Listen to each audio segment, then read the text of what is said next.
boy, I wish we could just turn this thing loose and cut their ass up. But it's not what's best for the team. I wonder if we were really 50-60% scripted. Going into this game, normally you might script your first 10 or 20 plays maybe or whatever. Right. But I mean, they must have been working with a limited call sheet, like you said, just to try and keep guys safe. And, when you've got all these backups and practice squad guys out there, your job as a coach is to give them a chance to succeed. And if they don't have a full grasp of the complexities of your offense, you definitely don't want to, start calling play action, naked boot bombs down the field when you can't trust that A, the protection's going to hold up, and B, that your receiver is even going to run the correct route. So it's just a tough spot to be in as a head coach, It did look like his play sheet was a little bit thinner. He had the folded one. Normally he's got the tall, rectangle sheet one. He got the one that folds up 3 times. So probably preseason offense there. Like Emilio in college football, just switch right over to the favorites page, right? Don't even go through the play. Yeah, I got a nice TCU air raid offense. I'm telling you. 3 plays you run, don't you? 5 wide streaks. Let's go. 4 verts. Yeah, that's it. His opponents always say, "Why don't you run that other play?" So hey, you can hit the number 2 against cover 3 if that. He's either running 4 verts or he's calling draw plays. That's it. Yep, that's it. Oh man, Detroit is leading 3-0 over the Chicago Bears with 7 minutes to go. And the Commanders and the Eagles are tied 0-0. Again, in order for us to play the Bears in the first round in Chicago, we need the Eagles to lose or the Bears to win is what we need to have. So we just need the Lions to hold Caleb under 270 passing so he doesn't clear 4,000 for the year. Oh, that would be unbelievable if they still didn't get a 4,000-yard rusher. Yep.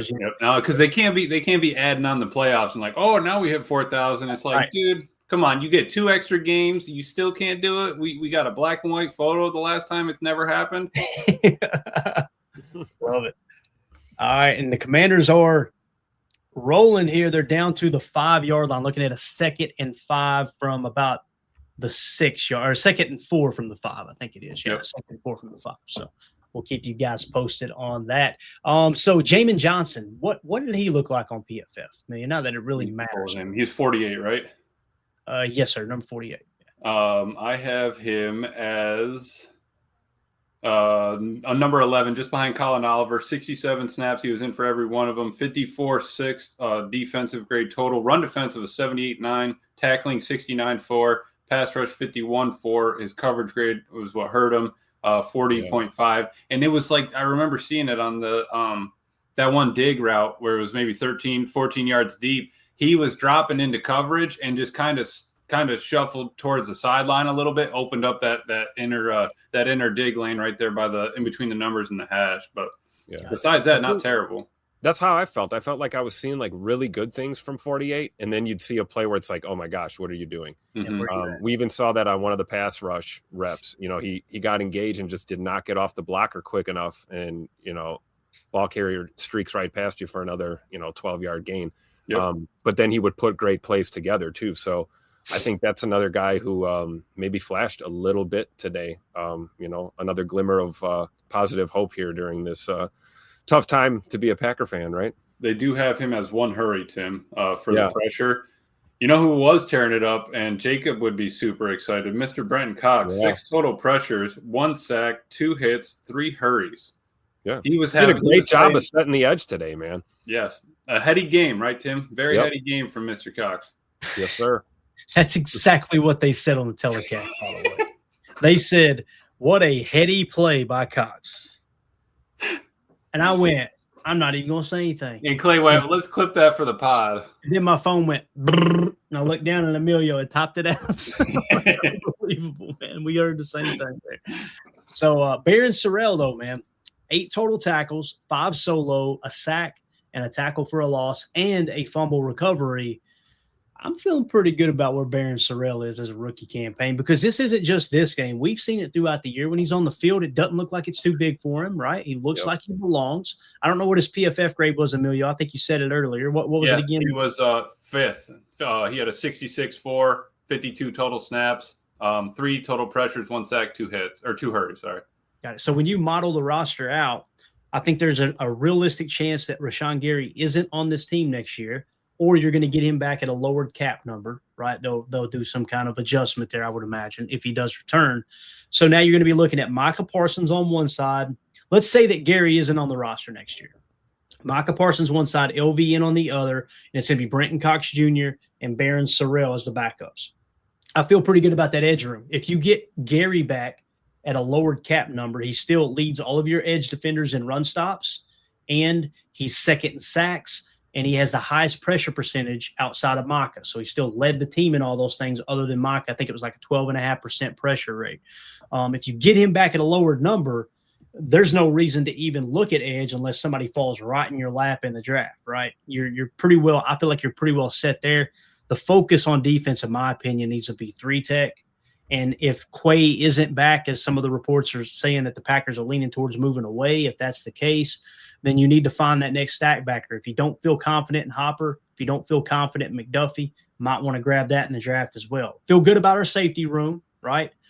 So for me, if I were to prioritize on defense, and again, I'm not saying this is more important than offense, it's just strictly defense. If you were to prioritize what's the most important positions you need to attack on defense, I would think 3-tech. You still don't have your 3-tech of the future, no matter how many people believe Devontae Wyatt is that dude. He's a good football player, but it's such an important position. You need to keep trying to find that next great one. I would think 3-tech. If Quay's not back, I would go grab a stack backer and try to find the next Edgerrin Cooper. Maybe you can get him in the second round again, and then probably corner after that. So the approach I would take. But you guys got any thoughts on that, on what you should do on defense in that regard?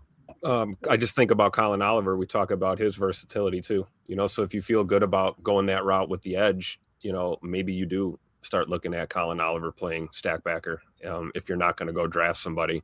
But I also know that we have a history of doing that with guys that are versatile, and we play them, left and right, up and down, and then they don't really excel at either position. They kind of end up being those middle of the road guys. I think you got to find a home for a young player and let them develop. So I'm kind of keeping my eye on what they're going to do with Colin Oliver, because it seemed like they used him on the edge today more often than not. I think we only saw him in the middle a couple of times. Yeah, no, that's it. And I mean, I think you're spot on there too, Clay. Interior on defense and offense. It's where it starts every play. I think that's where we just need to go after. Looking at second round and on. Maybe some Iowa guys up front for the offensive line, and then find a couple dogs on defense that are ready to play. And the Bears did just now punt, so the Lions have the ball back at their own 23-yard line, and they are leading the Bears 3-0 as it sits right now.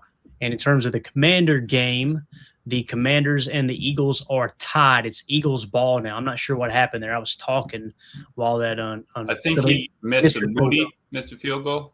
24-yard field goal. Fire Rich Bisaccia's ass into the sun. How dare he? How dare he? You're an amazing person. You know that, don't you? If you guys haven't noticed, every time somebody has a special teams goof across the league, I always blame Rich Bisaccia. That seems to be the popular thing to do here in the Packers sphere. So that's crazy that he missed a chip shot like that. Because you guys remember when Moody was like one of the highly touted kickers coming out of the draft, if I remember correctly. Wasn't he actually drafted? Am I thinking right? You remember that, Emilio? Jake Moody? Yes, I'm pretty sure he was drafted. I want to say Michigan. Why am I thinking Michigan? Did he play at Michigan? Let me see here. Jake Moody draft pick. Jake Moody was taken 99th overall by the San Francisco 49ers out of Michigan. There you go. So they spent a top 100 pick on a guy who can't hit a 24-yarder for his third or fourth team now. So absolutely wild.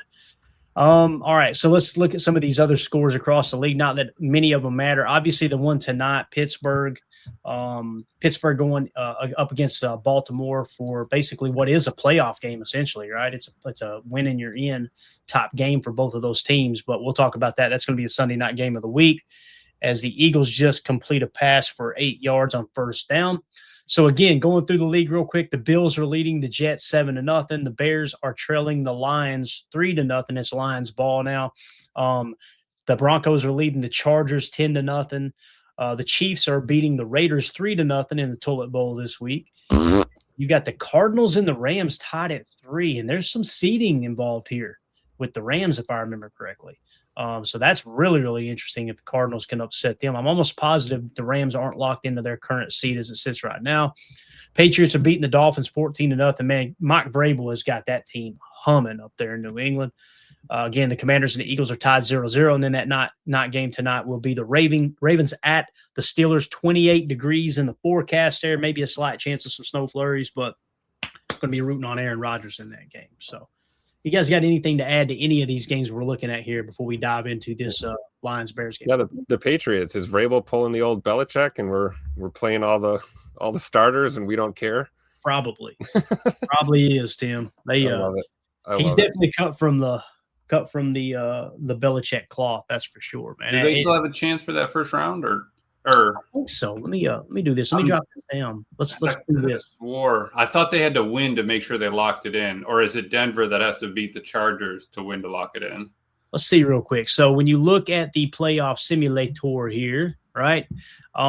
Patriots right now are the number 2 seed. Okay, so if the Patriots win that game, they can jump to the number 1 seed. That is if the Broncos lose, right? And the Broncos could fall all the way to the 3 seed because Jacksonville already won their game, which that ain't even tallied in here yet. Hold up a minute. Let me hit refresh. I had that open for a while. Let's do this. All right, now it's up to date. I apologize. So if the Patriots, to answer your question, Amelia, if the Patriots win and the Broncos lose, the Patriots will be the 1 seed. Okay. If the Broncos win, they hold on to the 1 seed. Is how that is. Okay. So, and they were saying the Chargers are mostly sitting some of their guys, right? So they're jumping from either 6th to 7th seed. With Correct. That. Yeah, they're either going from 7 to 6 if they win. Yeah. So maybe the Chargers are thinking, hey, let's lose and get a shot against New England, or are we going to try to beat out Denver and have to face them again? Right. And again, if you look at Jacksonville already won their game there. Houston, can they improve? If you look at the Texans on this side. They won, right? So they won their game. Yeah, you're right. That's already in the book. So they're locked in there, yeah. All right. And Denver's playing right now, correct? That is correct, yeah. And Denver, like we said, right now as it sits, I think Denver is winning. They're winning 10-0 over the Chargers right now. Okay. So that is, that's how that shakes out. And then when you look at the NFC side, obviously Seattle, they already played. They beat the Niners, right? Yep. So now you got the Bears. If the Bears win their game, they can do nothing to climb to the number 1 seed. However, if the Lions win that game, they drop to the 3 seed. They being the Chicago Bears would drop to the 3 seed. So the Bears have everything to play for in this game, right? Yeah. They really do. And again, the Lions are now at midfield, 2nd and 10. Goff in the gun, back to pass, throws left, completes. That's a first down to St. Brown. So they're moving the chains and driving again here. Kind of looking like, boys, we're probably going to be playing in Philly unless the Commanders can make something happen here. Again, it's early in this ball game, but how do y'all feel like the Packers match up against Philadelphia today? Because I think we would all agree this Philadelphia Eagles team is not the same Philly team that we played earlier this year, and they're damn sure not the same Philadelphia Eagles team that we played last year in the playoffs that went on to win the Super Bowl. I was at that heartbreaker Monday Night Football this year. The old 10-7. So sad saying that. Yeah, the old 10-7 one. But it does. It makes me feel like Philly's a beatable football team. I do feel that way. Now, as far as how we match up, let's take a look at the injury report in a few days, and I'll let you know. Yeah, once we find out who's actually going to be out there playing. But we know that that's a harsh environment and a tough football team to beat. But again, we didn't get boat raced. We only gave up 10 points to them. I think if we play pretty well against the run and we handle business on defense, and Jay Money in that offense can get points on the board, we have a chance to win that game, even if it's by a field goal or something. And to that, Tim, they've won three in a row against us. First game of the season last year, playoffs last year, first game of the season this year. At some point, it is time. It is time. Going to swing back, man. It is. Yep. It's hard to beat a team 2 times in a row, much less 3. It's damn near impossible to beat a team 4 times in a row, unless it's the Packers against the Bears for, I don't know. So, J. Cole says Jalen Hurts is sitting out. I just noticed that Tanner McKee is at the helm. He's 4 or 5 for 67 yards, and he got them knocking on the doorstep here. They're about to scores there at the 18-yard line. They're going to hand off inside and pick up about 3 yards. So looking at about a 2nd and 7 at about, the 16-yard line, something like that. So again, man, hopefully the Commanders can pull that off because I would love them to bounce the Bears out in the first round. That would be absolutely awesome. Yeah, so, I agree. Thank you for that info, Jay. I didn't even look at the box score until you said that, man. So appreciate you letting us know that Hurts is sitting. It looks like I don't see any. I don't see any Saquon Barkley either. So they're sitting him down as well. It looks like Tank Bigsby has gotten 3 carries for 25 yards. So far. So if you guys would smash that like button for us real quick, we're going to wrap up here in a second. We just want to give you guys a little bit of action and show you what's on the line here in terms of where the Packers may be playing next week. Anything else you guys want to add to this conversation? Emil, did you have any other questions about the playoff picture there, man? No, I think that was it. I was just trying to make sure we were squared away. We're stuck at 7. Let's just go face who we got to face, right? There's not much else to it. We're going to be on the road the rest of the year. We knew that a couple weeks ago. And, it's just, hey, let's make sure our penalties are in order. Let's make sure our silent count's in order. Let's make sure we know where we got to be on these things. Whatever we need to do offensive line-wise to make sure we're squared away. Jordan got to get, if we need to be under center a little bit more just so that they can hear the call, get the snap out rather than shotgun, I'm fine with it. But let's make sure we're prepared for this. And there's your touchdown. Eagles, Tim, 3rd and 7. They throw a touchdown pass. Tanner McKee does to whoever number 81 is. So the Eagles are going to be leading 7-0. And Tim, when you look at this Bears game, Bears-Lions, if the Bears win, we'll get to go to Chicago and play them. I think that's what we all want, just to try to knock them out in the first round. However, the Bears lose this game, if somehow the Eagles lose, which I doubt they will, judging how this game is going early. Could you imagine us being able to go to Chicago and them coming off a 2-game losing streak, right? Yeah. I know we're on a 4-game losing streak, so things can get a little bit hectic there for both teams. However, ours is much different than theirs, obviously, with the 49ers beating them last week. So, absolutely. Yeah. And it's all about going 1-0, right? Once we wrap up today's games, playtime is over, the season's over.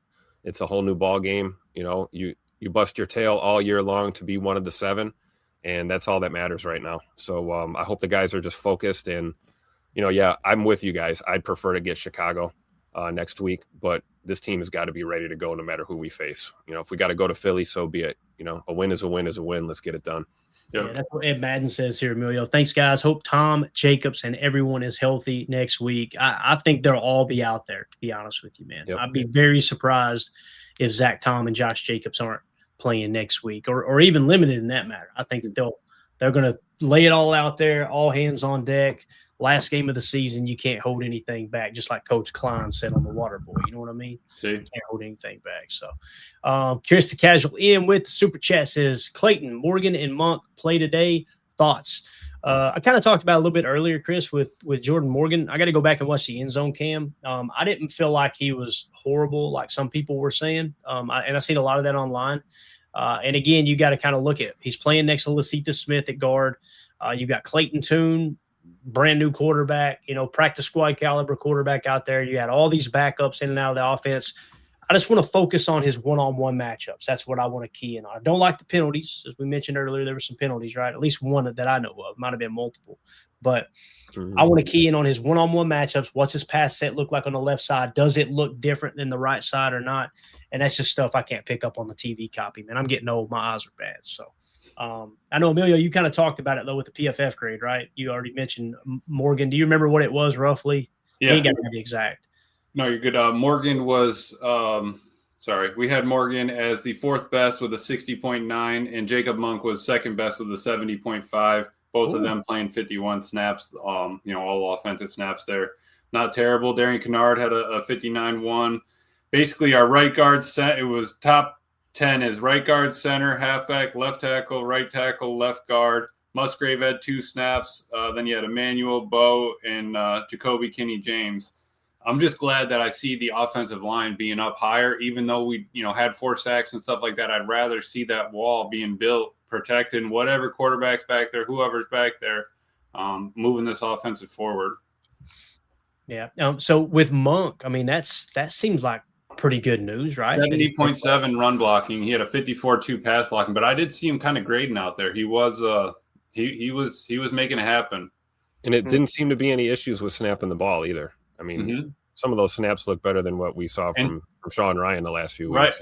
Right, Tim. And Steno was saying that in his presser that Monk is our backup center there. You've had Lacita Smith take a few back there as well, but I'm not opposed to if Monk gets another off season. He came out of Duke. We kind of like the way he played, the way he moved. He was a captain for a long time, so he's got that sort of mentality, that attitude. I'm for that. I'm with you, especially if we could draft another, couple of guards as opposed to having to maybe swing for a center. Yeah, exactly. Yeah. All right. Thank you for that. Super appreciate you, Chris. And just going through some of the latest Packers news before we wrap up here. Tom Silverstein tweeted out 27 minutes ago, safety Javon Bullard said his knee injury was not serious and he would be fine. He said slight hopper extension. So we dodged the bullet. Jesus. Thank you. That's right. And I was trying to see if there's anything on our boy Bo Melton. I don't see anything initially here, just reading through some of the updates. Just a couple quotes here. Rob Domofsky tweeted out, Packers coach Matt LaFleur said last year's regular season finale against the Bears when they lost Christian Watson played a big part in how they handled today's game. Quote, I think we did the right thing today. He also said, Emilio, that if Jordan Love had to play in the game, he would not have thrown a pass, is what he said. I love that.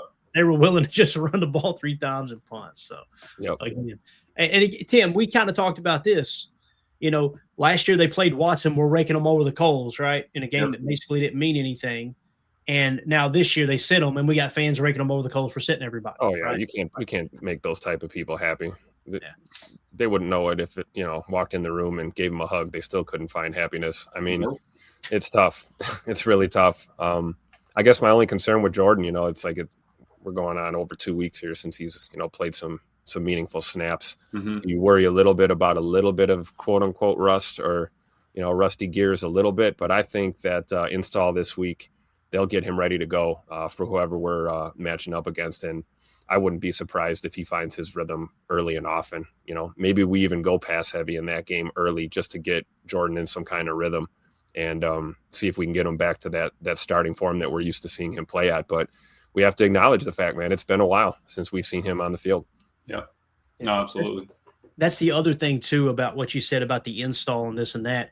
They've now had 2 weeks to prepare, right? So what they probably did was they put together a game plan that was comprised of both the Eagles' defensive looks and offensive looks, right, on the defensive side of the ball, Eagles and the Bears, and you try to find commonalities in the two. This is the scouting department doing this, right, scouting both teams, and then you go out and you hammer the concepts, you hammer the details that's going to be within that global scheme for attacking both of those defenses. And now today you find out, all right, this is the one, turn the page and really press in to going up against that defense and going up trying to stop that offense. So that's why another perk to not treating this game very seriously today is you don't waste all that practice time game planning and trying to beat the Minnesota Vikings, right? Which is another reason why Toon looks so bad and some of the blitzes smacking him in the mouth is Brian Flores, B-Flow's defense is much, much different than other defenses. B-Flow was running his first defense and first defensive calls against,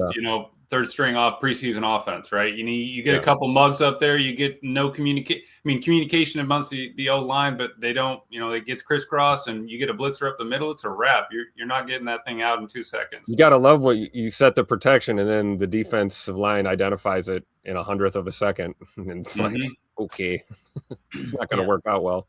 That's it. Ed Madden saying Monk was good, I thought, only 6 snaps prior to today. Again, the PFF grade agreed. I didn't see anything on the TV copy that suggested he played bad. So now the question is, with Sean Ryan's contract being up, Elton Jenkins' future up in the air as well.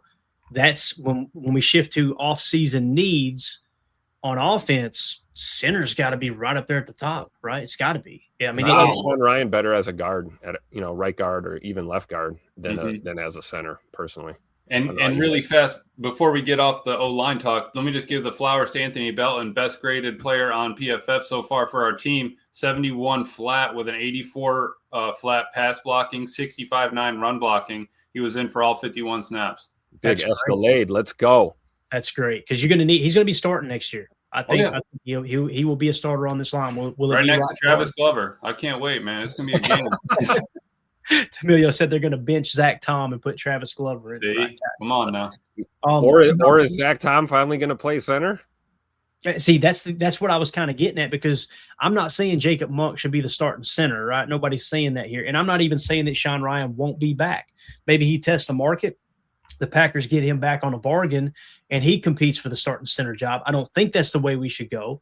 But if you go into the draft, and there's not been any precedent for drafting a center in the first round for the Packers, right? There's no precedent there at all. So it would suggest if they're going to go O-line, we don't have a first rounder, but if you're going to go line early, there is a little bit of precedent for a second round center in Elton Jenkins, although we played him at guard. Right. Welcome to Green Bay, right? But if you go into the second round and you draft a tackle and you really like this guy and you come into the camp and it's like, okay, this dude's a stud, then maybe you do kick Zach Tom to center. I think it's highly unlikely, but it is nice knowing that Zach Tom can do that, because there's not every tackle in the game can do that, right? And Emilio points out here, CJN says, after today, I'm thinking Glover is a top 6 old lineman. Well, we know what Emilio thinks about Glover. Come on now. I still forget that that's Coldplay every time I see that. I know it, bro. I know it. It on a life of its own. So I seen that meme again the other day, and I'm like, that's right. That did happen. It did happen. So you need to stop gassing Emilio up there, CJM. The only other thing I wanted to say, just gassing up the pod in general, was Ty Felton, the wide receiver for the Vikings, right? He was actually in the same category as Savion Williams. Savion was a 91-1 on our board. Ty Felton was a 98-8. He was gold. He had the cheese emoji, Senior Bowl. He was a captain, and he hit the threshold. So, out of Maryland, right? Out of Maryland, Tim. Yep, exactly. So, a dog. I'm excited for this year's draft. We spotted him. You saw the speed out there. You see him getting by people. Would have been a perfect fit, I think, just like a Savion for this offense. Yeah, and as CJN says here, I'm not ready for the season to end, but absolutely excited for PTA off-season prep for the draft. I don't want the season to end either, CJN, and I've caught some hell in some of the comments here lately. There are people that want us to dive into the off-season stuff already and start talking about it. It's okay to talk about it. I've gotten several messages. It's okay to talk about that. Yeah, I'm cool with talking draft, because they can tell I'm like there's another portion of the fan base that gets irate when you mention anything about the draft, anything about the offseason during the season in the playoffs. So we're trying to hold back as much as we can. But, CJ, I completely agree. I am jacked for the offseason. And most of the people that you guys see in the chat right now, probably including CJ and others, we pick those people up in the offseason. They find our channel because the large majority of the Packer podcast channels and YouTube channels, they lower their, they stop putting content out. Not stop, but they slow down. We ramp up because there's so much to talk about. Last year, all the way up till us flying into town, into Green Bay for the draft and doing a live show in Green Bay, Wisconsin, we were literally, I was still, Emilio can tell you, I'm still scrambling. Tim too. We ran out of time. In the airport, when we saw Mel Kiper, we go, man, we got to update that. We got to update the board. Mel Kiper, what do you got, bud? What do you got for the pick, man? We did. We were actually on the same flight in with Mel Kiper. And you know what I said, Tim? Who the hell is Mel Kiper anyway? You know what I'm saying, man? So, he was sweating up front, man. Then the reporters ran him down. Phew. But I love the off season because we pick up people that are diehard Packer fans. That's when they're looking for content. When the diehard Packer fans are, is when all the other stuff stops. So, how many times last year, Tim, did we hear people say, "I didn't even know this channel existed"? Right. Yeah. So now we've got the algorithm cranked. Right. I've been doing some studying, done some investing in terms of, trying to understand how the YouTube algorithm works. So we're getting in front of more eyeballs than we ever have. And I think you're going to see this group grow as we move forward. It's going to be at this rate. I'm hoping we hit 10,000 by draft, right? We said 4 last time, we hit that. So it may happen. It may happen again, man. It just seems like we're up to 77-10. I think we picked up 10 subs today. So come on now. We're rolling. But with that being said, if you guys are new here, make sure you hit subscribe while you're in here, man. We appreciate everybody hanging out with us. Smash that like button. So we're about to wrap up. We got one more super chat here, and then I want to hit one of Coach Lynn's comments. Mike Witt with the super chat. Thank you so much. He said, I've said all year and will continue to say, when we cut 52, Sorrell is going to be starting opposite Micah next year. Kid's a player. I hope you're right, Mike, because if that does happen, here's what that means.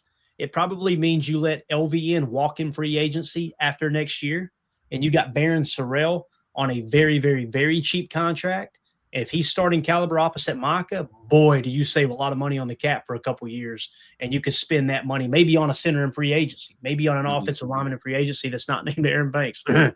But with all that being said, I really, that would be awesome. I personally think LVN is going to take another step. To me, he took a step this year, and I'm excited to see what he does in the playoffs.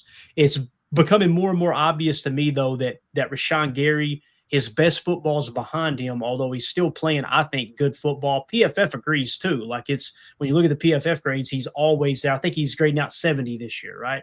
Like, you don't want to just dump a player like that, but you got to save some of that cap. Now, if he don't want to play on a discount next year, then you could cut him outright and free up $11 million. You got to ask yourself, is it worth it to free up $11 million to not have Gary next year? I think I'm there. I think I'm there with Gary. You guys know I'm the biggest Gary fan on the face of the planet, but there comes a time when a player, you know, his best football is behind him. And there's been you don't want him to be a progress stopper for your next man up either. It's the way you've got a lot invested in a lot of these edge guys. Right. You know, it's a tough decision, and the only thing I would push back on would be just we're going to get a little younger if we do that, right, Clay? We're every year we gotta. It's a give and take. Yep. And the give and take aspect of that is Gary has the most run stops of any edge defender on your team this year. So you've got to remove all of those run stops. And it's, well, he plays the majority. No, he doesn't. Remember, that was another knock on him, was he's kind of splitting reps with LVN, splitting reps with other guys, right? So I'm telling you, he's very effective against the run, and that's why he was voted the 80th best player in the league last year by his peers. And I don't really put a whole lot of stock into Pro Bowls, but he did make the Pro Bowl last year.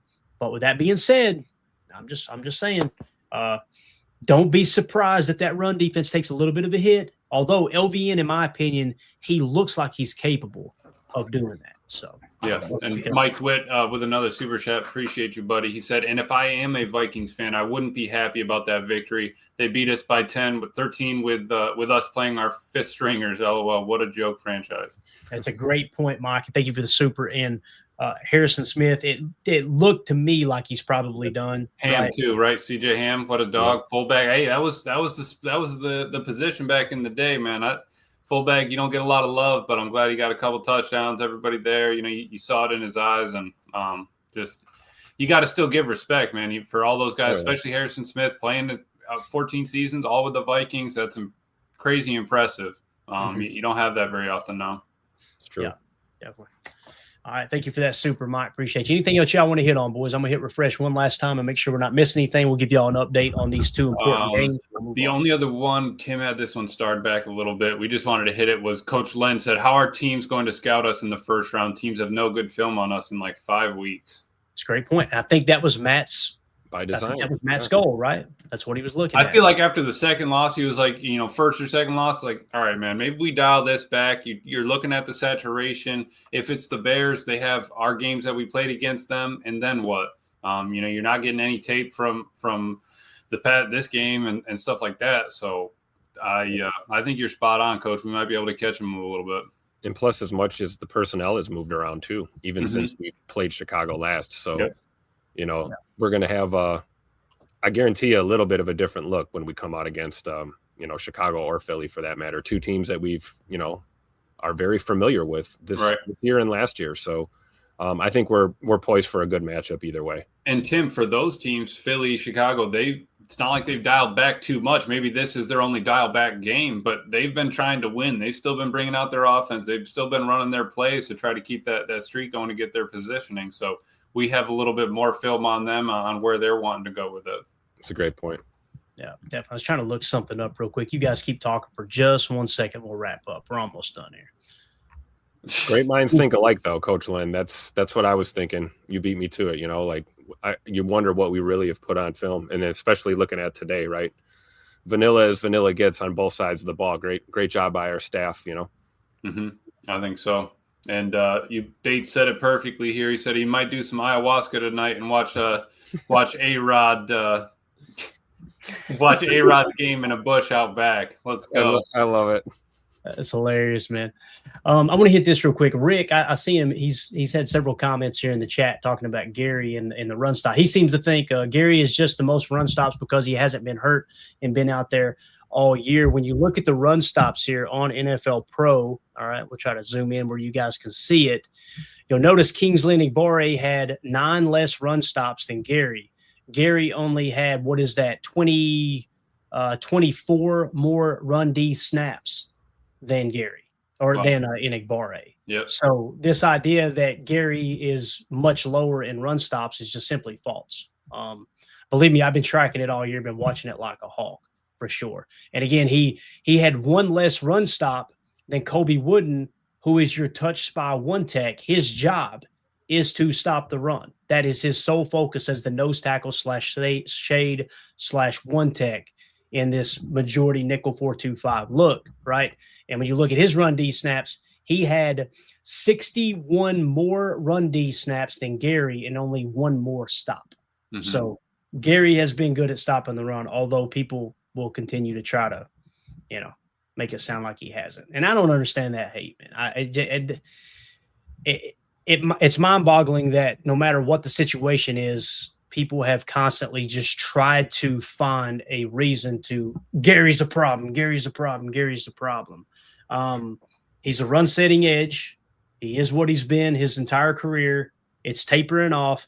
I've got to the point with Gary where I was with Aaron Rodgers. I felt like the team was better with Aaron Rodgers on it, but there's so many people that like to hate on one specific player. I just want it to be over. Mm-hmm. I just want them to get rid of Gary, and that way nobody. Now, what will happen is that portion of the fan base will find someone else to pile on. I'm sure it'll be his fault, and it'll be someone else. So, and games don't matter. He says, but Enigbare's played as many games as Gary. Games. That's the most misleading way to tally stats. It's a per snap basis. Yep. When you go off games, that's like, remember when LVN came out of college, he's never started a game, and people were too lazy to actually look. Yeah, it doesn't show he started a game. But that's how Iowa does it. Iowa has their upperclassmen, like their seniority. They start one play, they come out, and then LVN was on the field, right? So, which is why LVN fit in well here with the rotation that we were already accustomed to running. Absolutely. Yeah, definitely. And again, if people disagree with the heavy rotation at edge, I get it. I understand your frustration with that. But when you try to pile on a player because they're not getting as many snaps as a Max Crosby or a Micah Parsons or exactly. Guys that are absolute. Yeah, definitely. Reza in the chat says, I appreciate you guys. Very great analysis and input. Very informative. It's going to be a solid playoff run. Go, Pack, go. Great year, PTA crew. Thank you so much, Reza. Appreciate it. I love that energy. Solid playoff run. There is no one and done. We're going to get it done, and it's on to the next, baby. Let's go. And you truly are playing with the house's money. There's no one with nobody thinks we're going to win a playoff game. From the beginning of the year till right now. Yep. Oh, your house's money, absolutely. They have no idea. They don't think we got anything. They don't, they're barely believing that the Packers are in the playoffs. And I bet you Tupac LaFleur and Shug Hafley are going to be in their bags in this matchup. I think we're going to get to see that offensive and defensive playbook unleashed, regardless of how banged up we are, right? It's win or go home time, leave it all out on the field. Yeah, definitely. J. Cole says, Clayton, I was with you with Gary, but I can see why some fans feel that way about Gary. I get it. Again, man, they're expecting him to be a top 5, top 10 edge defender.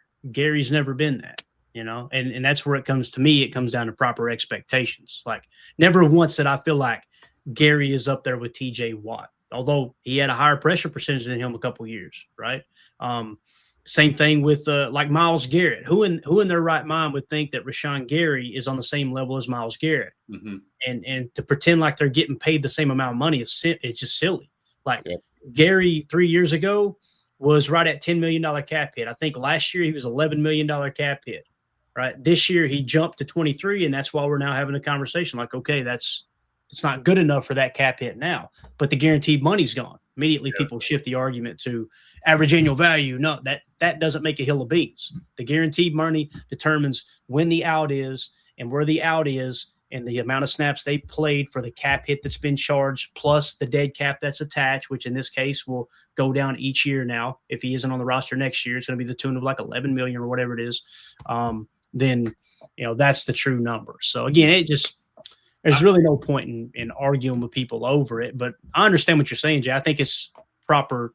It's improper expectations, I guess you could say. For some reason, I'm kind of thinking of Gary at this point of, Preston Smith a little bit, like along those lines, not as a Darius Smith, but a little bit more Preston Smith, the holster, the side, the sidearm kind of guy. And I just think he is that a G. and wherever he is in that, in his progress, if we're going to keep him another year or two, like we did with Preston, and then move on, what's that going to be? Right. Yeah. And it's a great point too, because Preston Smith wasn't tallying up a crap ton of sacks, right? He was the run setting. It's his job. Where he's going to be every play. He's not going to be over on the sideline or run away, His departure was scheme related, right? That he asked for the release. He felt more comfortable, playing in the 34. We switched to a 4-3, tried to make it work. Yep. It was time to move on, right? Definitely. So Eagles here, 4th and 1, throw to the end zone, incomplete, no flags. So we got Washington just got to stop. It's 7-7. They're about to enter the middle 8. There's 4:43 left in the second quarter on that game, and I already closed out the box score. Somebody said Chicago's getting dog walked right now, so it's on commercial at the moment. We'll get y'all the Bears are dumping this game on purpose to avoid playing us next week. You heard throw it out on social media. Everybody blast it out right now. Stephanie says, you guys are great with the analysis. I'm learning so much. I really appreciate it. And I want to tip my cap to the chat for that. I've learned a ton from you guys and gals this year. Absolutely. Like it's been a blast talking ball. I always love opening it up to the chat so we can kind of get your all's take and anything that we miss. Bears are down 13-0 right now, Clay. Nice. All right. So they're going in with zero momentum. It sounds like this is cardiac, what I call cardiac Caleb. He figures out a way at the end. You got to tip your cap. They always come roaring back at the end and somehow find themselves in the ball game. But Packer Doug says, my hope is that sometime this postseason, Rashawn Gary puts a stamp on his Green Bay career. How cool would that be? Yeah. As I think Coach Lynn said earlier in the chat, maybe him getting a little bit of a break here will freshen him up and he can come out and do a little bit of damage. So what if Gary does go into the playoffs and, first, wild card round gets 2 sacks? I'd be over the moon. Oh yeah, absolutely. So, all right. That being said, that's it. Appreciate everybody hanging out. We went a little bit long, but again, there's a lot of football on. So yeah, Lions are leading 13-0. Washington just stopped Philly, so it's 7-7. They're in the middle 8, and the Lions and the Bears are entering the middle 8 right now. There's 4:40 left in that game. So let's go watch some football. We'll see y'all tomorrow. We'll probably go live. What is tomorrow? Monday. Probably go live a couple of times throughout the day. You guys just kind of keep that bell icon checked, so you get notified when I do smash that go live button. I'll try to let the guys know when we go live as well. Sometimes it's pretty random, but we'll be back tomorrow. We'll give you injury updates. We'll be able to talk about the playoff matchup as it'll be set as these games wrap up and all that good stuff. So as everybody leaves, do me a big favor, hit like, hit subscribe, click the bell icon so you're notified when we go live in the future. Tim, Emilio, appreciate you all's time. Thanks to everybody with the super chats. Josh Martin, tatted like a fool. Josh Martin's not tatted like a fool. Josh Martin with the super chat. Tatted like a fool with a super chat. Mike with a few of them. We have Mike Witt in here with a couple. We had Chris the Casual in with a super as well. Appreciate the extra support there, y'all. Make sure you check out our Patreon group, patreon.com/Packer Fan Total Access. We're already getting that geared up. Emilio's working on the draft board, so we're going to start throwing prospect names into the draft board, getting that database built. You guys will have links to that in the Patreon group as well, an extra added benefit. Oh, yeah. We'll see y'all tomorrow. This is PTA. My name's Clayton. Go Pack, go. Here we go. Bye, guys.